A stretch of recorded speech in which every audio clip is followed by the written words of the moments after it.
Welcome to the Fast Leader Podcast, where we explore convenient yet effective shortcuts that will help you get ahead and move forward faster by becoming a better leader. And now, here's your host, customer and employee engagement expert, and certified emotional intelligence practitioner, Jim Rimbach. The number one thing that contributes to customer loyalty is emotions. So move onward and upward faster by gaining significantly deeper insight and understanding of your customer journey and personas with emotional intelligence.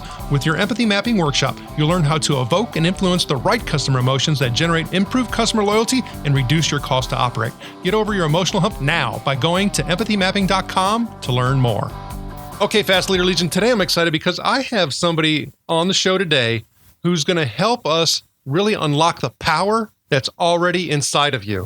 Debi Mongan was born in Washington, D.C. and raised mostly in the Maryland suburbs. She was an only child until she was 10 years old when her first brother was born. Her parents divorced when she was 12 and both remarried. She is now the oldest of three brothers and a sister. Her family is made up of natural, half-step, and adopted multicultural siblings. Don't ask which is which, as she'll just tell you she doesn't know. They're all my family. Due to the gap in age between Debi and her siblings, she was very maternal toward them and was always involved in mentoring one or all of them in one way or another. Being a leader and a guiding force came naturally, and having them to practice on was great training, even though she didn't realize it at the time. While still in high school, she got a job in a telemarketing call center that sold magazine subscriptions. She was an administrative clerk and literally learned everything from the most entry-level position there was. When she turned 18, she was permitted to get on the phones for the first time. After a short time attending college in North Carolina, she returned home to that same call center. This year marks her 30th year working in customer service and contact center industry.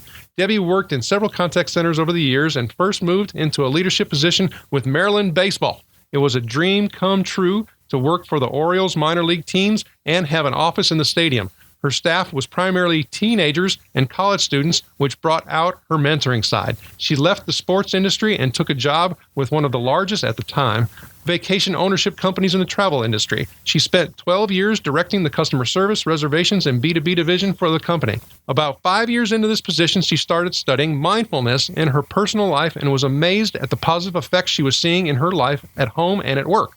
This prompted her to experiment with adapting mindfulness techniques to help make them appropriate for the workplace. She started sharing them with some of her employees and quickly realized she was onto something.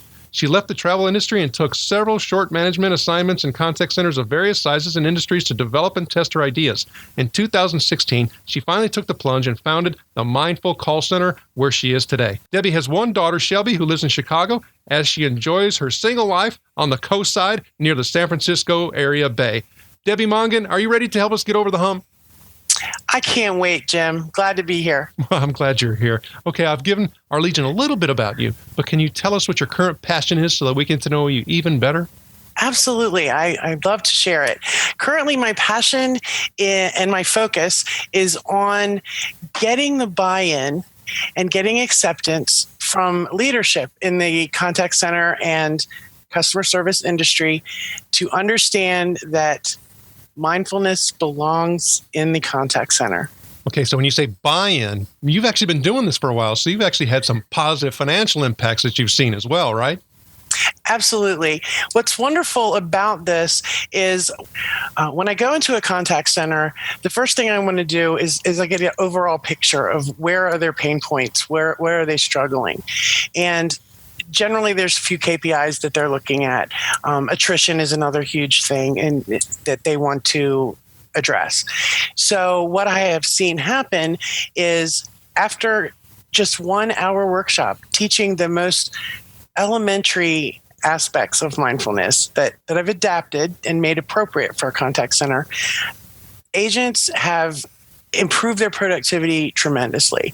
The escalation rate for calls drops because all of a sudden they're confident and they feel like they can handle it, and they do handle it. And there's a lot of calls that they kind of give in and escalate when it's not needed. So escalations I've seen go down, and time is money. That's absolutely very helpful right there.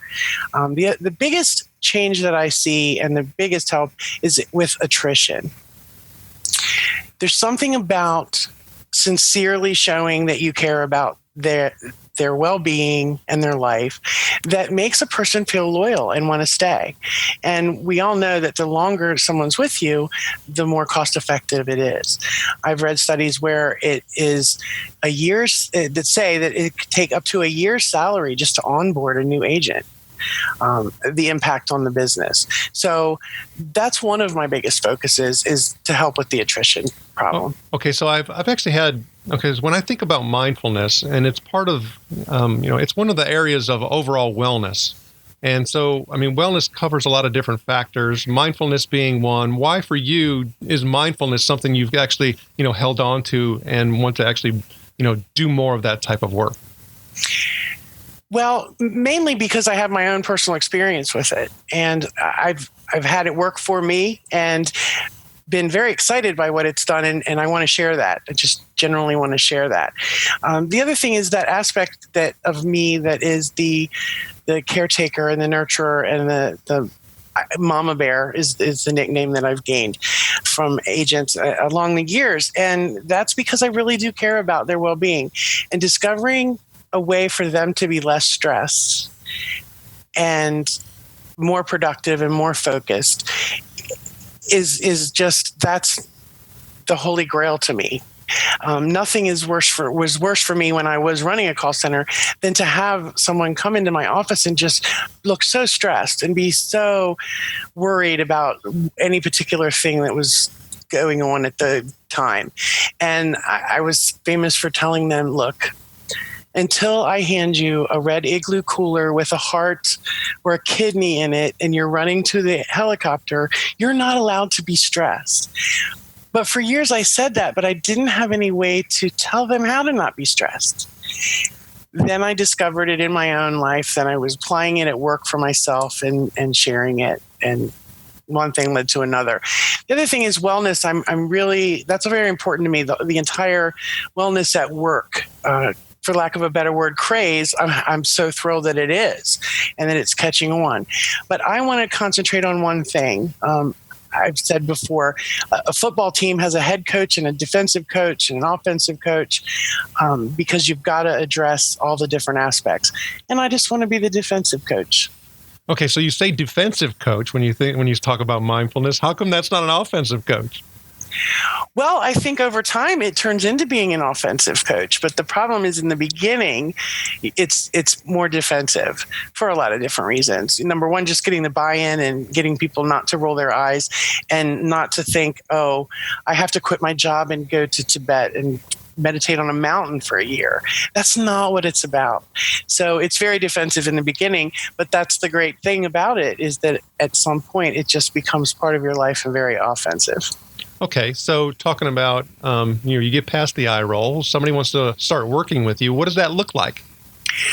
Well, it can look like whatever they need. I try to be really flexible, but just say in general, they want to have me in for a workshop with their agents. So I'm going to spend about a half a day prior to the workshop getting to know, getting a high-level view of everything that's going on.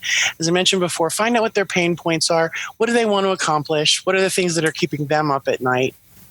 So that I can specifically address some of those things. And then a workshop would typically last 60 to 90 minutes. I do limit the workshop size, so I may have to do more than one in a day, depending on how many agents that they have. And we spend that time just learning the very basics. And what I've developed, I call it STAT, STATT. And what that means is set 3 and take 2. And in the initial workshop, they're going to learn what balanced breath and mindful breathing is all about. And that is just an amazing tool to have. If it's the only tool that they ever have, it's going to help tremendously. And one of the things that makes that work, what I have to worry about is after I leave. It can't be a 1 day, 1 hour workshop. It has to be cultivated. It has to be practiced. That's why they call it a practice. So that's why I've developed STAT, is to remind them and to help them. And then what I do is the set 3 part of STAT is you need 3 triggers throughout the day. 3 things that are going to remind you that it's time to stop and take 2 minutes. So that's where the contact center, adapting to a contact center comes in. I understand that world, and I understand how to find those 3, or where you're most likely going to find those 3 opportunities throughout the day to take 2.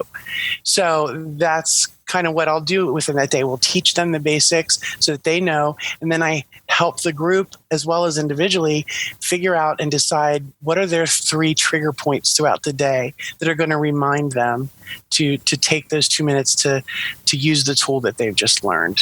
And then there'll be a lot of follow-up and just helping them to continue. Okay, so I think I had the opportunity to share with you off mic that there was a really good friend of mine who was actually working in contact centers and had a really nice niche carved out within the utility industry, teaching mindfulness. Her name was Barbara Burke, and unfortunately Barbara passed away. And for me, I saw her really have a significant impact with a lot of organizations because of what you're talking about and doing the mindfulness work. And one of the things she also had a lot of success with is it was with book clubbing. So she actually wrote a couple books, and one of her books was titled "The Napkin Mellow of the Monkey," and make sure we'll put a link to both of her books on your show notes page. But it was amazing for me to see, talking to her clients, her customers that were in these contact centers, and how much of a positive impact that working with her had actually had upon them, both personally and professionally. It was huge.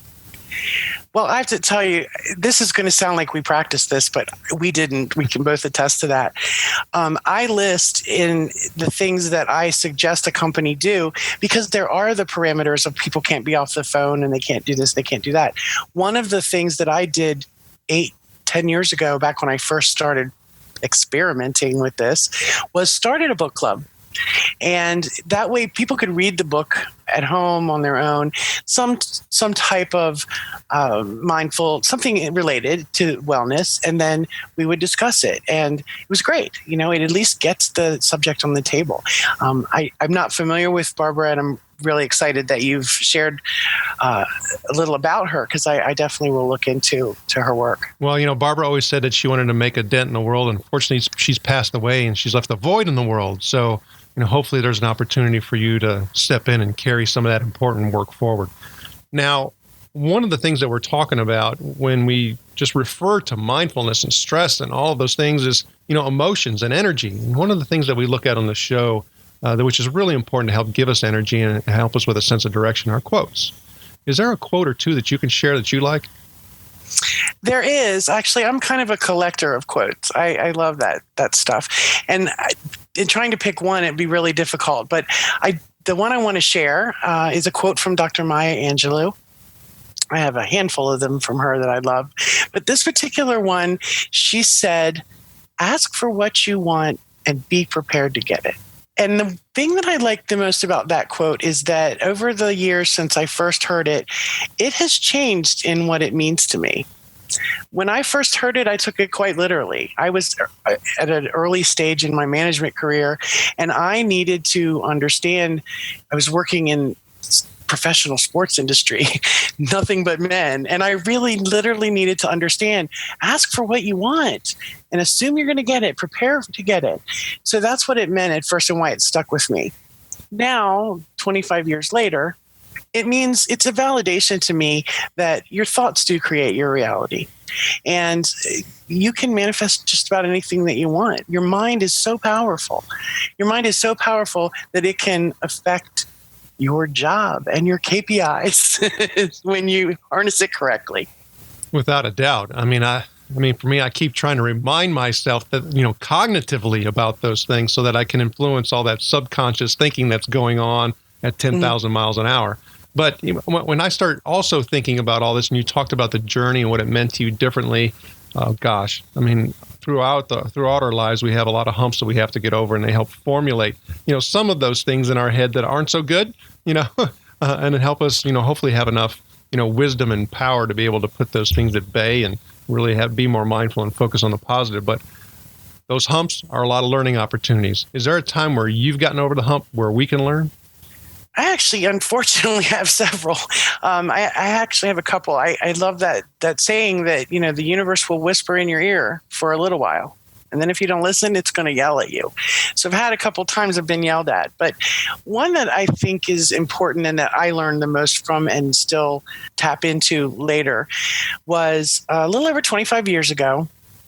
I had been in the customer service industry for almost 10 years and was moving up the ladder and doing pretty well, and got kind of my first management, just a little above a supervisor position. And my initial reaction and thoughts, which I'm kind of ashamed to admit now, was, now I can take it easy.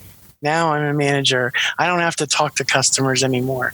And just not the great attitude at all. Now, this happened to coincide with when my daughter was born. And when she was born, I decided to take a break from my career. It wasn't a hard decision to make at all. I wanted to at least spend the first 5 years of her life with her. So that's what I did. And a lot of people were very supportive, and a lot of people thought I was crazy. You're just hitting your stride. But that's what I did. Now, where it gets interesting is 5 years later, when I decide to re-enter the workforce, I think I'm just going to go right back in where I left off. And I'm interviewing, and I'm very quickly finding out that's not what's going to happen. So I had to sit down and have a little talk with myself and figure out, okay, how am I going to approach this? So what I decided was I'm going to start from scratch. And it just so happened there was a job opening at the Baltimore Orioles minor league baseball team, very close to my home. Huge baseball fan my whole life. I mean, this was amazing. And all they needed was someone in their telemarketing department selling tickets. So I went to the interview and did really well. And I clearly remember coming home and telling my family, I'm going to take the job. I'm going to show them what I got. And in 6 months, I'm going to be running the place. I was totally wrong. It was 3 months. Actually, it was a very small contact center of telemarketers. There was only 8 of us. But 3 months in, I was asked to manage the team. And literally going from, I'm on the phones today, I'm managing everyone tomorrow. It was very sobering and exciting and scary. And as Maya said, ask for what you want and prepare to get it. I don't know that I was really prepared to get it, but it was great. And I learned a lot with it. But then to add to that, a few months after that, we started a partnership with Special Olympics, and I was asked to expand the call center from the 8 telemarketers that we had to 40. And I had no idea how to do that or what to do. So there was a lot of learning process. But the reason that it was successful was I approached it from the perspective of still being on the phones and still being on the front line. And that's what really cemented it to me. And that was going to be my management style. And I consider myself an advocate for agents and reps. And it's worked for me all along, and I don't intend to ever change it. That's how this evolved to where I am today. So thanks for sharing that. I mean, I can only imagine going from that, 8 to 40, which is, unless you've been in it, I mean, that is like a massive, growth. When you start getting into that larger number, the whole scheduling, issue and the exception processing of people needing time off and all this, that, and the other just becomes a huge burden within itself. It's a lot easier to handle with 8. But when you have that higher number, it's really tough. So you said you didn't know where to go and you just focused on agent. I have to push back on you and say, no. You had to learn a heck of a lot more than that. So where did you go? There was some trial and error for sure. The internet wasn't even a thing at that point. So getting feedback from agents, actually, as far as on the training part of things, what worked for you. So I was able to develop training that way. We had 2 great assistants that were really helpful, and I had a colleague that was my direct superior. And the 4 of us, we just figured out how we thought it should be. There was nowhere to go. There was no references to take. So we just figured out how it should be and knew going in that we had to be really flexible because we weren't going to get it right the first time. Wow, you must have had a lot of trust that you had obtained at that point. From management, that's for sure, because it was a risky proposition. So I commend you on however you even handled that. It wasn't just an agent thing. You were managing that executive expectation as well. Yes, thank you. That was really a nice confidence builder for me. As I mentioned before, it's baseball, it's professional sports, so there's very few women doing anything at that level there, and to be successful at it was really great. The flip side of that coin is we were so successful that they ended up just selling the division to Comcast, and we got taken over by the big conglomerate. So somehow that's supposed to be a compliment, but. Well, it is. I mean, you actually built, a revenue stream for them that they otherwise, would not have had. But the thing about it is, if you grow up a baseball fan, you love it. It was just seemed like I will do anything. I will crawl on glass to have an office in the stadium. I would go out at lunchtime and sit and watch batting practice. So I was willing to do a lot to have that position. Well, yeah. I mean, it's funny that you say that. You and I talked about the whole pro bono work thing, and me being such the giving heart, sometimes my wife is like, you need to stop doing that, right? I'm afraid if I was able to work for a baseball organization, they probably wouldn't have to pay me, right? Right, exactly. Okay, so you got a lot of things going on. You're trying to, help people be more mindful in contact centers, and hopefully, like I said, you'll be able to fill that void and carry it forward. That Barbara had actually vacated too soon. But, there's a whole lot of moving parts to all of this. And so if you were to say you had one goal, what would it be? My one goal, and that I can look back and say I was successful, I have to use an analogy to explain it to you. Those of us that have been in the business for a really long time remember back in the day when it was unheard of to take an agent or a rep off the phone for 15 minutes to do a one-on-one coaching session. Unheard of. Now, we look back on that now and think that's ridiculous. Of course you need to do that because the return on that is amazing. And that's what I'm trying to accomplish with the mindfulness aspect of wellness. I want to look back and have it be commonplace, and I want everyone to laugh and say, I remember the day when we didn't even know how to balance our breath. And the Fast Leader Legion wishes you the very best. Now, before we move on, let's get a quick word from our sponsor. Call Center Coach develops and unites the next generation of call center leaders. Through our e-learning and community, individuals gain knowledge and skills in the 6 core competencies that is the blueprint that develops high-performing call center leaders. Successful supervisors do not just happen. So go to callcentercoach.com to learn more about enrollment and download your copy of the Supervisor Success Path ebook now. All right, here we go, Fast Leader Legion. It's time for the Hump Day Hoedown. Okay, Debbie, the Hump Day Hoedown is a part of our show where you give us good insights fast. So I'm going to ask you several questions, and your job is to give us robust, rapid responses that are going to help us move onward and upward faster. Debi Mongan, are you ready to hoe down? I hope so. Oh, I know you are. Okay, so what do you think is holding you back from being an even better leader today? Being self-conscious and taking things personally. What is the best leadership advice you have ever received? Don't say it if you don't mean it, and you're not going to do it. What is one of your secrets that you believe contributes to your success? My sincere desire for the success of others and not just my own. What do you feel is one of your best tools that helps you lead in business or life? Owning my mistakes and admitting when I'm wrong. What would be one book that you'd recommend to our listeners? And it could be from any genre.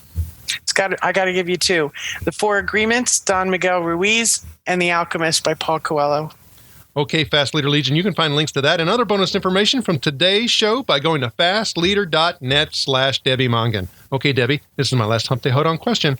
Imagine you were given the opportunity to go back to the age of 25, and you've been given the opportunity to take the knowledge and skill that you have now back with you, but you can't take everything back. You can only choose one. So what skill or piece of knowledge would you take back with you, and why? This too shall pass. None of the problems and issues and things that you're facing that are keeping you up at night are world-changing, life-altering events. Just take it easy. Because life is too short.